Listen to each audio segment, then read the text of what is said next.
conducted. Number 4 presentation will be conducted by Ms. Nursifa Aziza. I'm sorry if I'm pronounce your name incorrectly. Mr. Aziza will have a presentation about a vital sign monitoring system exploiting BT or BLE on low-cost commercial smartwatch for home care patients. So, Ms. Aziza, the time is yours. Let me test the import. If the slide can be seen.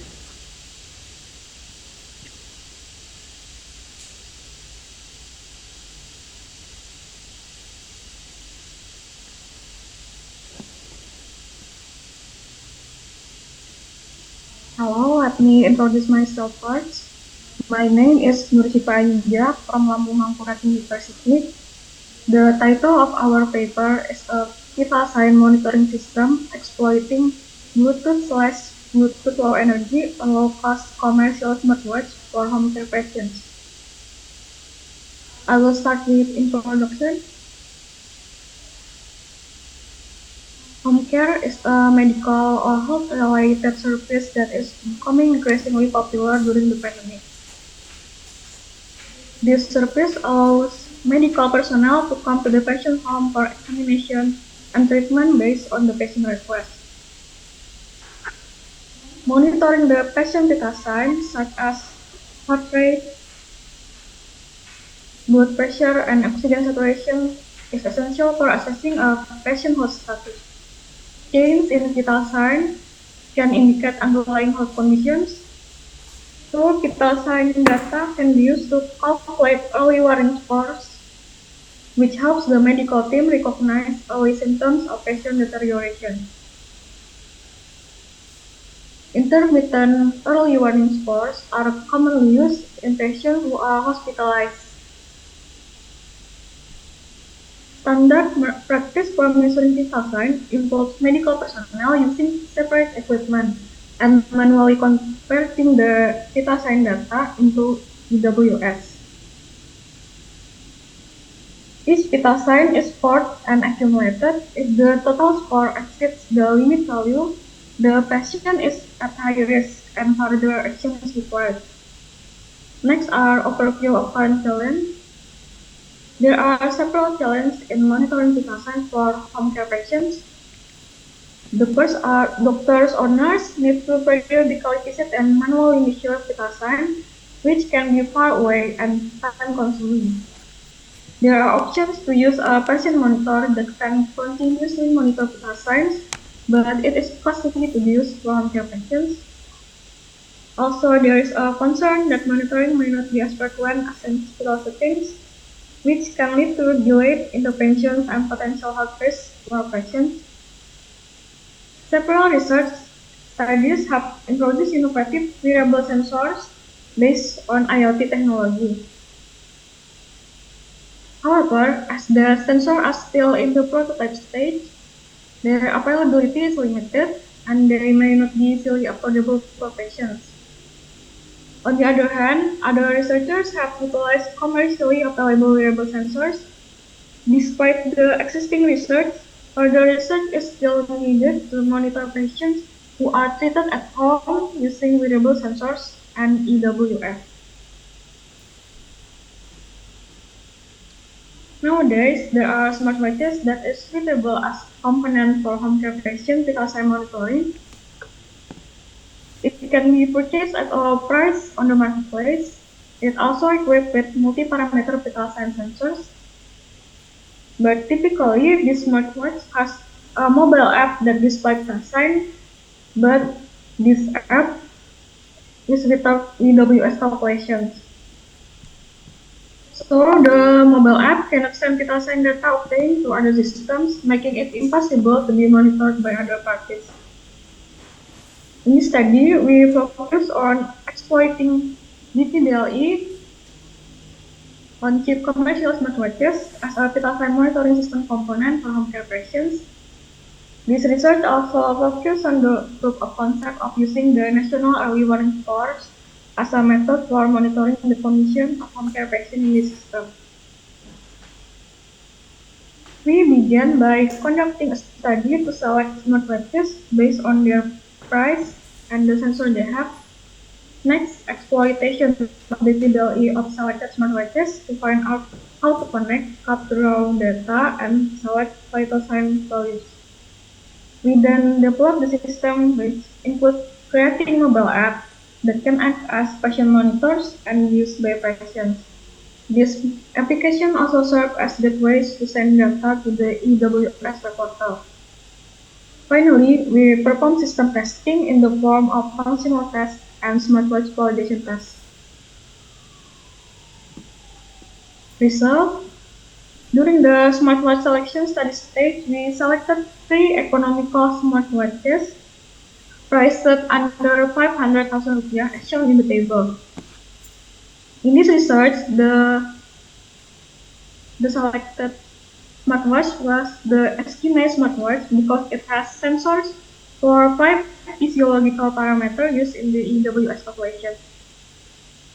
The selected smartwatch then exploited through the GET protocol communication line using the FastGLE framework. A small Android-based program was created to find suitable commands for obtaining vital sign values. We also reverse engineered its default mobile application of the smartwatch so we can get the command for retrieving smartwatch data. The figure shown illustrates the architecture of the vital sign monitoring system developed in this research.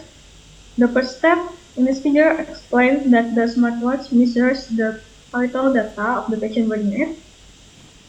Next, the EWS mobile app sends the patient vital sign data to a web server in Nepal. Finally, the doctor owners can access the patient vital sign data via the EWS web portal. This is the user interface of the mobile app in landscape mode.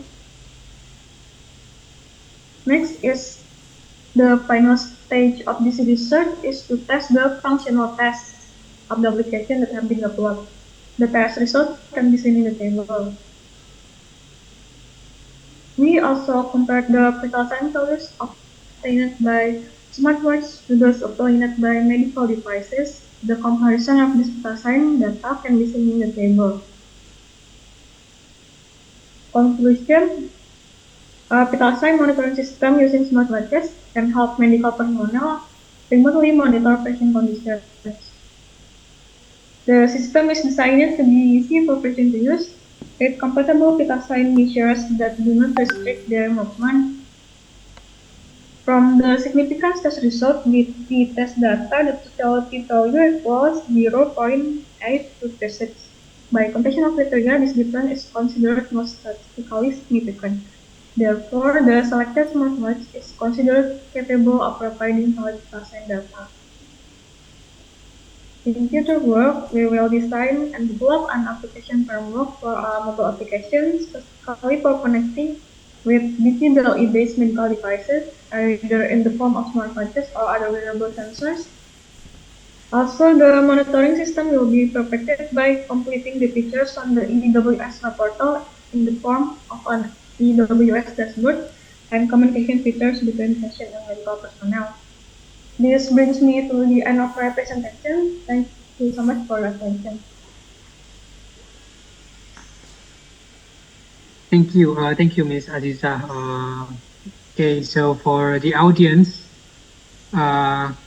let's engage in a brief discussion about the Ms. Aziza's works. If anybody have a question, if anyone have any question, feel free to raise hand before ask the questions.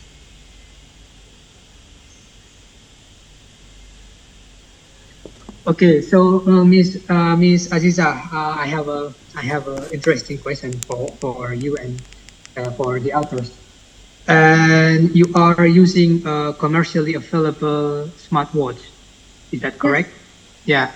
Yeah. And my question is, how did you get the data from the commercially available smartwatch? Because I think most of the smartwatch will the smartwatch application or the software will lock the application. So I am curious, how did you find a way to get data from the smartwatch?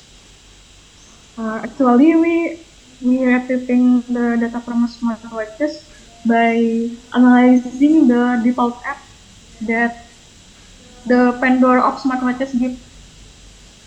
So we first engineer. So let me get straight about your answer. So you copy the data from the application and then put the data from the default app manually to your system. Is that correct? Actually, we use a framework that in journal it mentioned that we use PressDLE framework. It helps us to read how to read the smartwatch data. Then we use a mobile app to find the way to read the data. Okay. Okay. Thank you, Ms. Aziza, for the clear answer. Is there any other question from the other audience? How accurate? Yes, please. How accurate is your tool? I'm sorry. How accurate is your tool, Mrs. Nursifa Aziza? Currently, we don't put it into detail, but for this system, we conduct a simple test from the research. The measurement from smartwatch compared with medical device is not significantly different. What is your plan about massive production?